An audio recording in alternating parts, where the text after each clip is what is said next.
This is time for another segment of buy or buy. So I mean is, are we going to buy something or is this good buy? So we just picked a sixplex here off of random, kind of a random market. So this is New York. I don't know this market at all.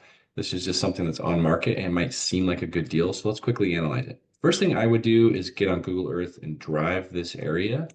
So there's a map here. You can kind of see what it is. Looks like there's some train tracks here. The second thing I would do, if you like it just fine with Google, is I would call a few agents and ask about this area of town. Say, hey, is this area safe? Do you like this part of town? Like get maybe 4 or 5 opinions from real estate agents and they'll quickly give you an idea of, ooh, that's rough or that's a fine part of town. So let's assume it's a fine part of town and this is just a rougher piece of property. The next thing I would do is go to the rental side of Zillow. So I typed in this neighborhood here real quickly.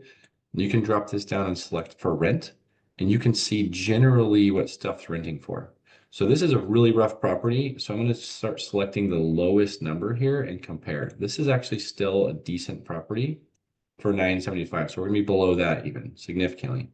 Here's one that's $895 and it looks pretty classic, but still clean. So if you go to this unit, you'll see that this is really rough, really rough. And for some people who have skill, that's a beautiful thing because this might be a great flip, or maybe if you have a lot of skill, you could fix this up and add a lot of value.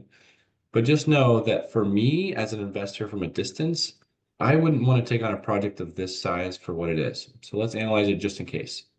So we have 375 for 6 units. Again, quickly looking, we're going to be significantly below market if you're just going to rent it like it is, which I don't really recommend because I like to rent a little bit nicer properties. But if you felt like, okay, I want to rent to the lowest end, this would probably be $500 to $600 a unit. Let's go with $500.